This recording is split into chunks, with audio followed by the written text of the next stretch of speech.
tausiah kebangsaan dalam rangka Akbar Harah Nahdlatul Ulama Kerasus 2 tahun pengurus cabang Nahdlatul Ulama Kabupaten Tangerang.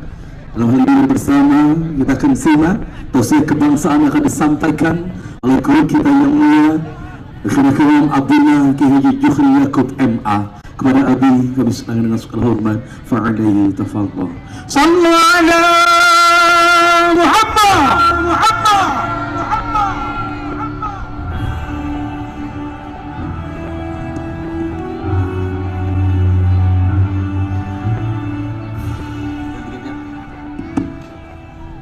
Assalamualaikum warahmatullahi wabarakatuh. Alhamdulillah nahmaduhu wa nusalli wa nusallimu ala rasulihil karim hamidan wa musalliyan wa musalliman hadratil mukarramin wal muhtaramin para alim ulama dari jajaran pengurus PBNU, PWNU, PCNU, MWC dan ranting, seluruh pimpinan dan pelaksana pimpinan PCNU di bawah komando Kiai Haji Entis Sutisna dan Kiai Hafiz Gunawan, seluruh panitia dan seluruh komponen keluarga besar Nahdlatul Ulama Kabupaten Tangerang, yang mudah-mudahan kita semua senantiasa dirahmati dan diberkahi Allah Subhanahu wa Ta'ala. Hari ini NU Kabupaten Tangerang menandai kebangkitan Nahdlatul Ulama di wilayah Banten. Banten secara umum dan secara khusus Kabupaten Tangerang hari ini sedang menjadi berita yang paling hangat di Sentaro Nusantara. Dari mulai urusan nasab lahir di Kabupaten Tangerang sampai urusan nasib ada di wilayah utara Tangerang. Jadi ini emang Tangerang luar biasa. Dan hari ini PCNU gelarnya juga di wilayah Pantura. Ini dahsyat ini. Ini bukan kebetulan. Kalau kebetulan itu teorinya Rio Hasan itu, yang lagi mencoba menawarkan konsep hidup tanpa Tuhan, yang dia katakan semua peristiwa dan kejadian di alam semesta ini semua terjadi karena kebetulan. Buat kita orang-orang yang menganut paham Ahlus Sunnah wal Jamaah, tidak ada istilah kebetulan dalam hidup ini.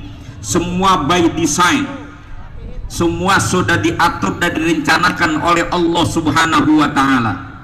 Tinggal bagaimana kemudian setiap kita mengambil peran positif, dan setiap kita ketika menerima nasib yang baik kita pandai bersyukur. Ketika mendapatkan sesuatu yang tidak baik, kita harus menjalankan peran kita sebagai hamba yang selalu bersabar. Itu pendekatan kiai biasanya, kalau apa-apa nyuruh sabar, memang begitu. Tapi kiainya kalau susah juga ntar ngadunya minta sama umat gitu. Itu lagi dikritik juga itu di TikTok tuh. Kiai-kiai hari ini katanya kalau umat susah ngadu ke kiai, paling nasihat banternya, paling banter nasihatnya sabar saja. Tapi giliran kiai susah ngomong sama umat, pokoknya mesti nyumbang. Ini lagi dikritik ini kiai ini hari ini. Dan kelompok lain pun lagi ingin mengendorkan dan melunturkan kepercayaan umat kepada kiai. Ada yang coba menulis buku hari ini, Kiaiku Muhammad Rasulullah. Kiaimu siapa? Keren gak tuh? Dia lagi bikin itu, mudah-mudahan sih kagak laku bukunya. Dia ingin menggerus kita dari keterikatan umat kepada kiai karena konsep mereka berislam cukup dengan Quran dan hadis saja. Yang kata-kata ini selalu kita dengar dari dulu. Tapi buat kita insya Allah hari ini kita kumpul apalagi yang memang sudah menisbahkan dirinya sebagai pengurus Nahdlatul Ulama, harus mempertegas diri bahwa kita adalah umat, kita adalah generasi yang dilahirkan dari rahim Nahdlatul Ulama, harus tetap berkiblat dalam urusan kehidupan kita, baik yang bersifat duniawi maupun ukhrawi. Rujukan utama kita, teladan utama kita adalah ulama. Jangan pernah jauh dari ulama. Siapa yang bisa memungkiri kenyataan bahwa bagaimana mungkin seseorang bisa memahami agama ini tanpa ilmunya ulama? Tidak akan pernah bisa orang membantah itu. Al-Quran dan hadis memang pedoman hidup kita, tapi siapa yang bisa memahami Al-Quran dan hadis itu? Nih para kiai yang di panggung ini jago-jago, pada paham semua. Dia ngaji, dia juga punya guru, gurunya nanti rujukannya tetap kepada Al-Quran dan hadis juga. Tapi tidak boleh kemudian masyarakat umum ujuk-ujuk berhukum kepada Quran dan hadis tanpa dia memahami betul makna dan maksud dari ayat. Siapa yang mengerti itu semua? Ya ulama. Maka kalau orang-orang Syadziliyah itu paham betul ketika mendapatkan kalam dari Ibnu Athaillah Sakandari, la tashab man la yunhiduka haluhu wa la yadulluka 'ala Allahi maqalu. Janganlah kau membersamai orang-orang yang perilakunya tidak membangkitkan gairahmu untuk ibadah, untuk dekat kepada Allah. Dan jangan kau membersamai orang-orang yang ucapannya tidak menunjukkan kamu ke jalan Allah. Siapa mereka? Pastinya berdasarkan ayat Quran, ya ayyuhalladzina amanu taqullah wa kunu ma'as shadiqin. Wahai orang-orang yang beriman, bertakwalah kamu kepada Allah. Seruan takwa ini berulang-ulang di Quran, tidak pernah berhenti terus. Artinya kita mengupayakan ketakwaan kita. Dan Allah fluktuatif itu tergantung situasi dan kondisi. Kalau lagi kumpul begini lagi ngaji, iman kita insya Allah rada mendingan. Kalau lagi ngaji, insya Allah kelihatannya kita rada bagus, kayak orang bener semua kalau lagi ngaji. Tapi di luar itu, dalam praktek kehidupan nyata, kadangkala tidak sesuai kepada kita dalam mempraktek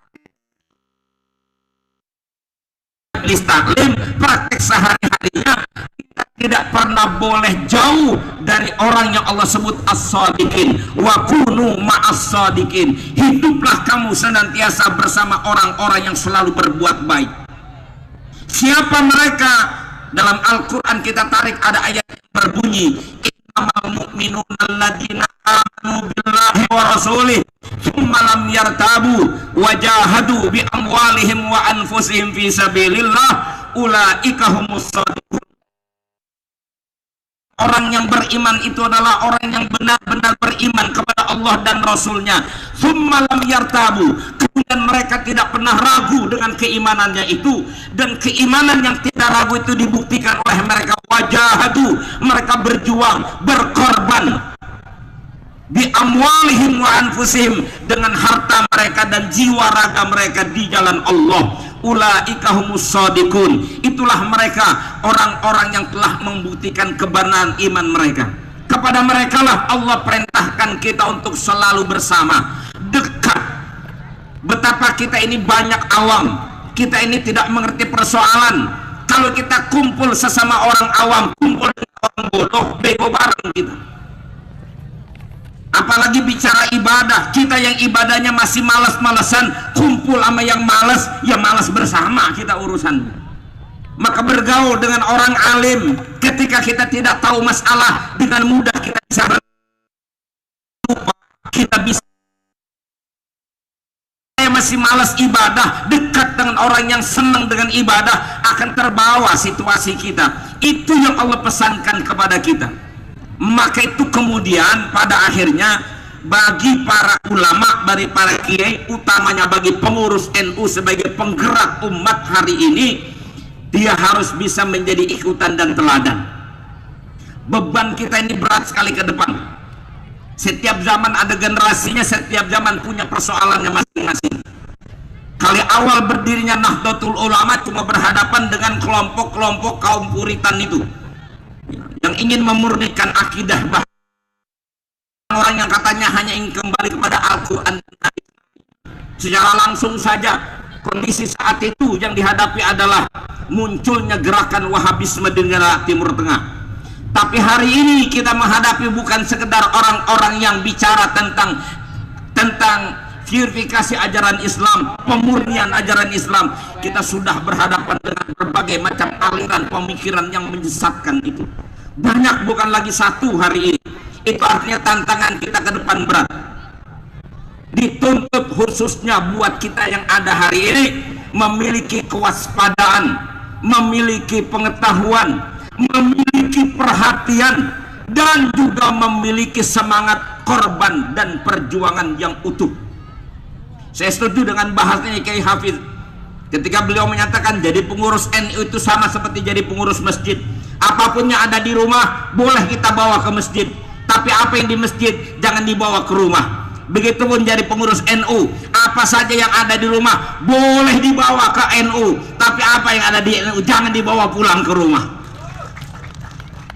Saya pernah jadi ketua PCNU masalahnya. Pengurus akhirnya kita capek bukan ngurusin umat, ngurusin pengurus. Mau nyunatin bukan cuma sedih itu ditulis segala turut mengundang, dimintain juga sumbangannya. Apa urusannya sama NU? Sengaja Kiai saya omongin di sini supaya jangan begitu, jangan terjadi di Tangerang. Cukup dulu.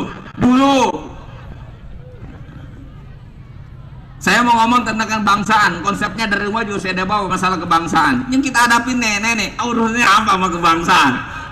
Susah ini ngomongnya. Teorinya ribet ini. Karena sudah kita bicara. Kalau orang nanti nanya relasi NU dengan negara, ya itu kan kita udah selesai dialektikanya. Nah kita ngomong nenek, apa kata nenek dialektika? Gue gak paham, ribet. Udah paling ribet kalau bicara mau begini. Ya Bu ya, pokoknya satu aja Bu, ikutin Kiai. Adanya mau kemana gitu Kiai, kita ikutin aja udah gitu aja ya. Udah, percaya aja, nggak bakalan Kiai ngajak ke neraka, insya Allah.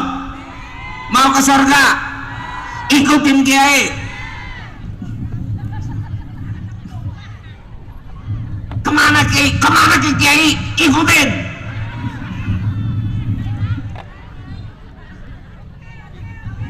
Oke. Iya sudah.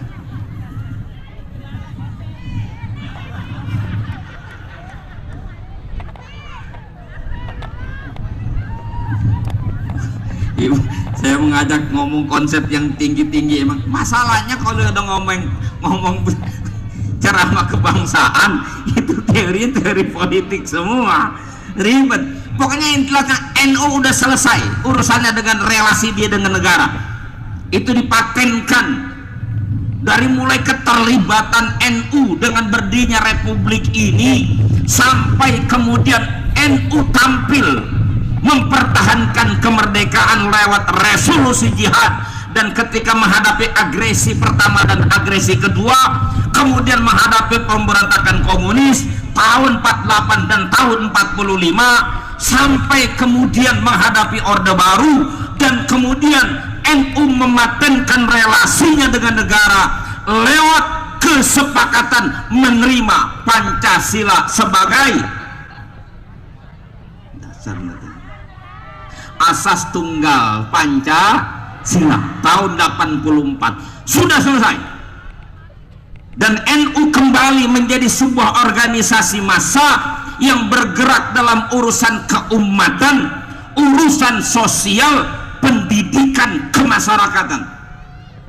Poin pentingnya adalah menjadi pembimbing umat, membawa umat ke arah yang lebih baik terkait dengan segala persoalan-persoalan yang ada. NU selalu tampil mengusung nilai-nilai kebenaran dan keadilan. Ini Itu saja yang paling pokok. Termasuk dalam kasus yang lagi rame kayak begini, ini kudu pinter-pinter ini NU mengambil posisi. Kalau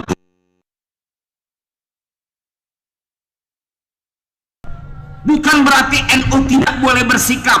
NU sikapnya tegas, apa? Mendukung kebenaran dan kemaslahatan.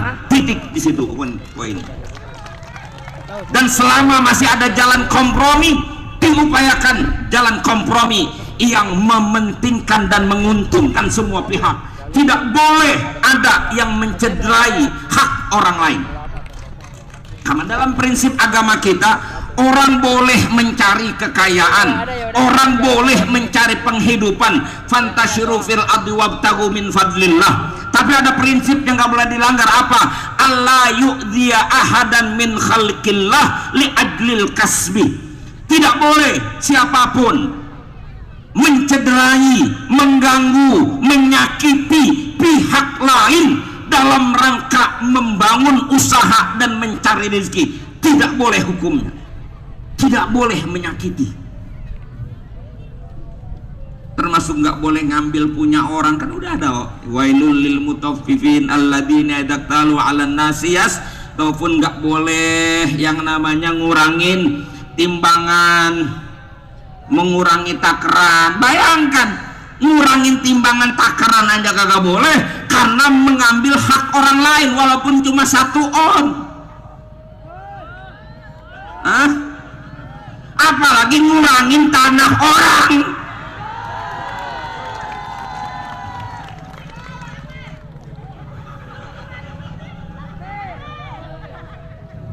Kan Nabi udah bilang, siapa orang mengambil tanah orang walau shibron minal ard, 1 jengkal tanah yang diambil milik orang lain, nanti di akhirat tawakahullahu bisa'bi aradin, Allah akan kalungkan di lehernya 7 lapis bumi.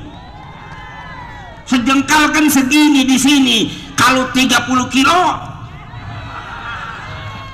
sejengkal di sini, lah ini 2 meter kali 30 kilo, itu lebar, panjang, dalamnya ukur dewek. Nah, kan begitu. Tapi siapa ini? Saya nggak tahu. Pokoknya prinsipnya kebenaran yang kita usung, kemaslahatan yang kita cari, betul. Udah, yang nggak punya kasus bantu doa. Doakan yang sedang punya masalah, Allah tolong masalahnya untuk mendapatkan jalan keluar yang terbaik. Doakan orang-orang yang zalim, Allah buka mata hatinya untuk menyadari bahwa mereka tidak berhak mengambil milik orang lain. Doakan mereka supaya Allah kasih hidayah, sehingga kemudian tidak saling menzalimi satu dengan yang lain. Kalau nggak mempan didoain untuk jadi orang baik, sudah doain aja biar cepet-cepetan. Ya cepet apa kek, cepet selesai lah gitu aja. Bagaimana cara selesainya terserah Allah. Dan lebih penting prinsipnya kita juga begitu, jangan suka ngambil milik orang lain. Yang bukan punya kita jangan diambil. Sama ibu juga, yang punya ibu boleh ibu belanjain, tapi yang bukan punya ibu jangan suka diambil tuh dompet laki, nggak boleh. Nggak boleh. Karena perempuan sekarang dia balik, duit suami Allah duit istri, duit istri bukan duit suami. Dari mana belajarnya itu? Muslimat patayat nggak boleh begitu. Muslimat patayat adalah wanita-wanita yang salehah, yang selalu taat patuh kepada suami, hormat dan menghargai kedudukan suaminya. Itu negara terkecil bagi kita. Itu negara terkecil. Kalau diajak ngomong negara Republik Indonesia, berat urusannya. Udah urusin negara kita yang paling kecil, rumah tangga kita. Betul. Dan kalau rumah tangga kita ingin baik, negara kita ingin baik, kita kontribusi dengan membangun rumah tangga yang baik. Dan rumah tangga yang baik itu harus dibangun dari fondasi dan dirawat dengan keadaan yang baik pula. Fondasinya mesti baik, imannya mesti baik, amalnya mesti baik, kelakuannya mesti baik, ibadahnya juga mesti baik. Begitu. Dan jangan pernah merasa udah jadi orang baik. Ini saya pesenin yang di bawah, khususnya umumnya buat kita semua.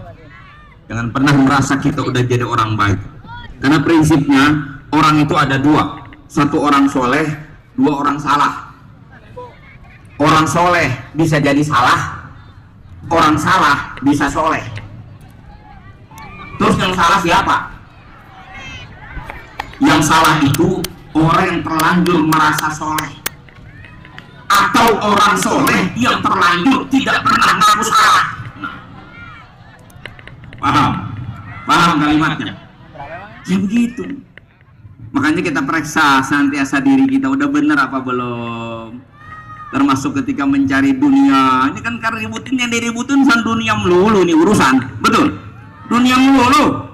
Dan yang bikin rame itu kan urusan dunia. Dunia kalau kita kecilin lagi urusannya gegaras.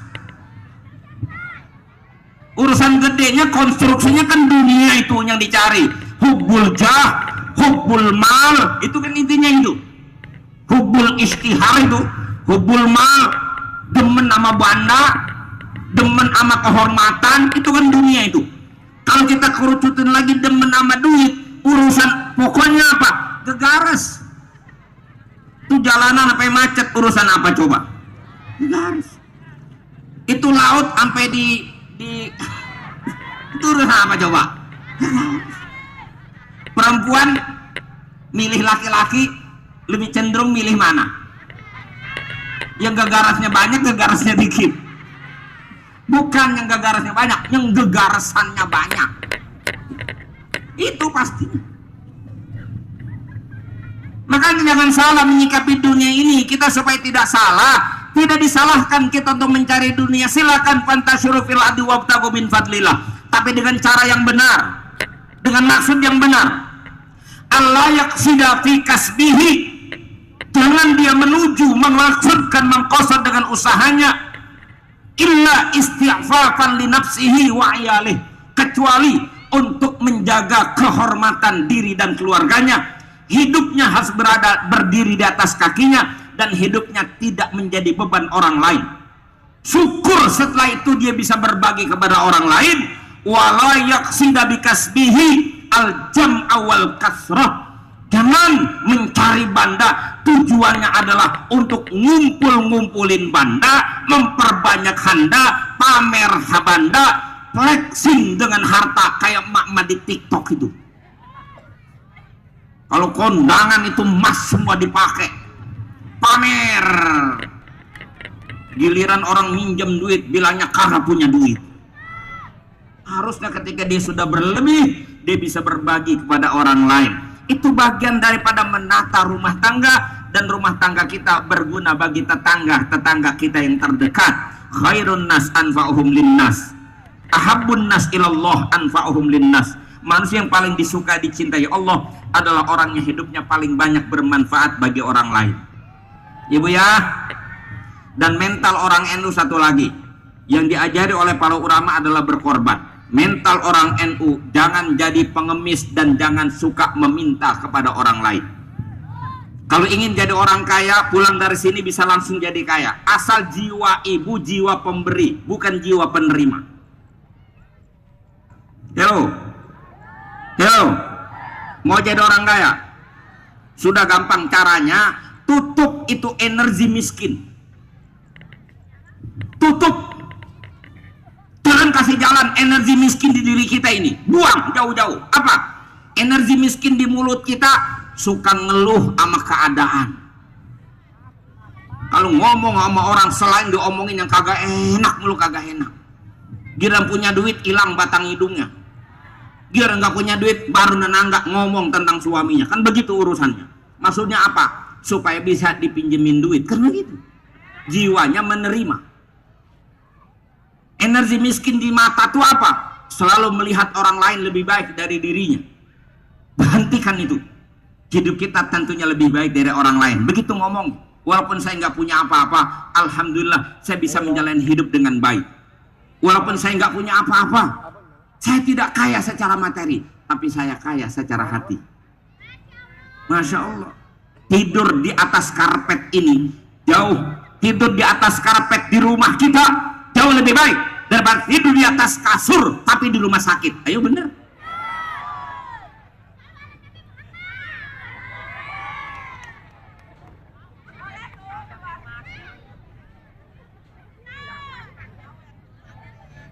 Sempitnya rizki kita masih jauh lebih baik daripada sempitnya napas kita. Betul? Itu kan Mbah Maimun yang ngomong, cuma nyampein doang. Makanya hidup tuh jangan cari senang, cari bahagia. Bu, cari bahagia. Indonesia ini cita-citanya masyarakatnya sejahtera, adil dan makmur. Kata orang belum tercapai, tergantung orangnya. Kalau menurut saya udah. Yang penting kita udah merasa makmur aja, itu yang penting mah. Gak usah ngeliat-liat hasil orang, udah kita aja. Mau bahagia gak usah nunggu kaya, cukup bahagia di hati. Kalau mau senang-senang memang kudu kaya, tapi kalau mau bahagia gak kudu kaya. Hei, saya mau balik pertanyaannya, ibu itu maunya kaya atau bahagia? Kaya apa bahagia? Udah bener tuh bawa pulang, pegang sampai mati, jangan berubah. Iya. Kalau nih belum ngalamin masalahnya, pegang ya. Ini udah ngalamin. Dia kagak ngerti, dia mau kaya juga.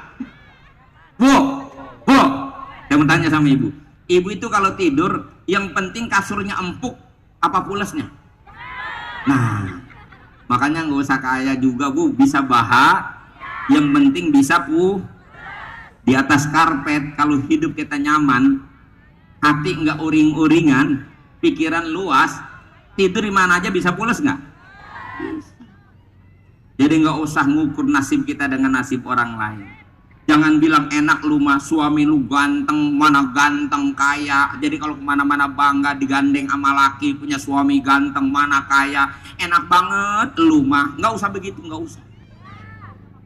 Belum tentu yang suaminya tampan dan kaya itu bisa bahagia dibandingkan orang yang suaminya udah jelek tapi miskin.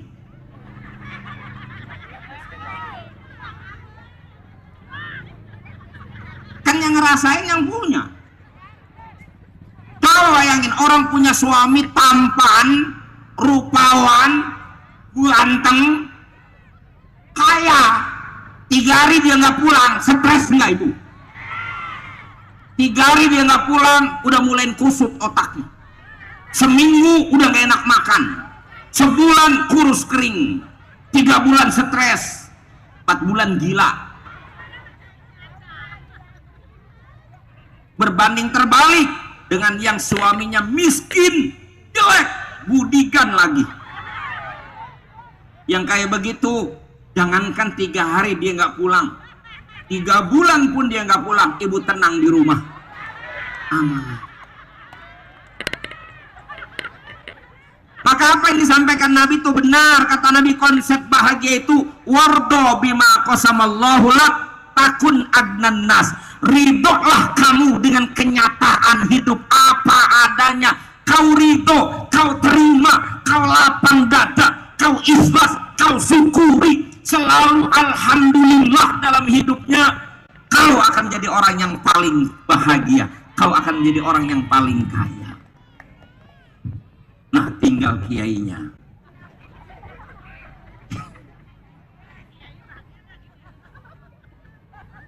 Kalau kiai urusan masing-masing dah. Oh, gimana? Kan susah bu saya nasihatin orang-orang gede ini. Nggak bisa saya ngomongnya. Sekalian, ibu pengen kiai diomelin, pengen. Kalau saya suka mengkritik kiai begini bu. Nih kritik ini saya sampaikan sebagai otokritik buat para kiai. Karena ini saya dapat pun dari umat. Saya boleh mengintelijensi umat itu, memata-matai umat, komentar umat tentang kiai itu kenapa semakin hari semakin merosot kepercayaannya. Kebanyakan mereka ngomong begini, alah kiai mah yang mana-mana gue ngomong doang. Tuh kalimat itu pernah dengar nggak? Pernah dengar nggak? Pernah saya nyari bukti. Apa buktinya? Buktiin aja Ustadz, kalau hari Jumat kotak amal asal lewat di depan Ustadz jalannya lebih cepat. Ini ngomongnya depan kiai. Kotak amal. Idul Adha itu kiai sampaikan dalil betapa bagus dan keutamaan berkorban. Disampaikan dalil siapa yang punya keluasan rizki maka hendaklah berkorban, karena Nabi bilang yang punya keluasan tidak mau berkorban sebaiknya tidak mendekati tempat sholat kami. Berkorbanlah saudara-saudara. Nah gitu bahasanya. Masalahnya apa? Ada yang bilang begini, Ustaz, saya perhatiin sejak saya dewasa, dari masih kecil sampai saya dewasa, saya belum pernah lihat kiai ngorban. Kalau kiai motong korban orang sering, kalau kiai ngorban sebelum lihat Ustaz. Itu ngomong masyarakat. Jadi saya sampaikan ya Bu ya, karena tadi yang Allah bilang ikuti mereka orang-orang yang imannya bagus, yang mereka yakin tidak ragu. Dibuktikan dengan apa? Wajahadu bi amwalihim wa anfusihim fi sabilillah. Mereka yang selalu berjuang, berkorban, bersungguh-sungguh, bermujahadah dalam urusan agama. Ikuti mereka. Itu yang memang sebenarnya harus dibuktikan. Cuma saya mau ngeralat sama ibu, ibu jangan suka berburuk sangka begitu. Itu omongan tadi tidak 100% benar. Jangan-jangan dia lagi gedek sama kiai sebelah rumahnya. Itu nggak jujur juga. Jadi urusan apa dia memata-matai kerjaan kiai? Emang dia ngikutin kiai setiap saat? Kan kagak. Emang kiai kalau ngorban pakai kayak situ, pakai di streaming. Emang kiai kalau ibadah kayak situ suka masang status. Tahajud cuman seminggu sekali aja, jam 3, jam 4 udah pasang status. Alhamdulillah baru selesai sholat tahajud. Kiai kan gak gitu, gak pernah ngomong. Emang kalau kiai di rumah datang ke rumahnya orang-orang yang minta hajat, minta tolong, emang kiai laporan sama situ? Kan kagak. Betul? Jangan suuzon. Jangan suuzon. Berbaik sangkalah kepada kiai.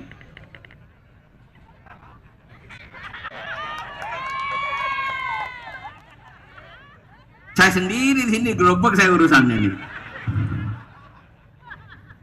Nah, itulah dasarnya NU sekarang sudah masuk pada 102. Pokoknya kisaran 1 abad.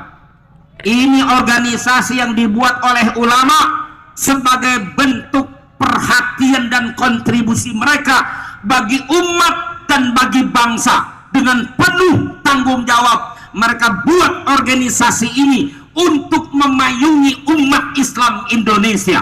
Dan mereka bukan sekedar membuat, tapi mereka membuktikan pengorbanan yang tiada henti dan tidak pernah tertandingi sampai hari ini. Itu yang membuat NU sampai hari ini masih terus eksis. Kita masih bisa merasakan suasana NU hari ini. Ini adalah buah dari pengorbanan para masyayikh. Tinggal bagaimana kita yang merasakan buah ini kemudian mau dan bersedia melanjutkan perjuangan mereka. Kuncinya adalah walladzina jahadu fina lanahdiyannahum subulana. Orang yang mau bersungguh-sungguh, berjuang, berkorban di jalan kami, pasti akan kami tuntun mereka, kami hantarkan mereka menuju jalan-jalan kami. Mudah-mudahan kita semua selalu terbimbing di jalan hidayah. Allah Subhanahu wa ta'ala kekalkan iman Islam kita. Allah mantapkan akidah kita, akidah ahlus sunnah wal jamaah. Allah mantapkan nahdlatul ulama untuk senantiasa bisa memayungi umat, dan para pengurus diberikan kekuatan oleh Allah untuk bisa mengurus NU, mengurus jamaah dan jam'iyah nahdlatul ulama. Terima kasih, mohon maaf. Wassalamualaikum warahmatullahi wabarakatuh.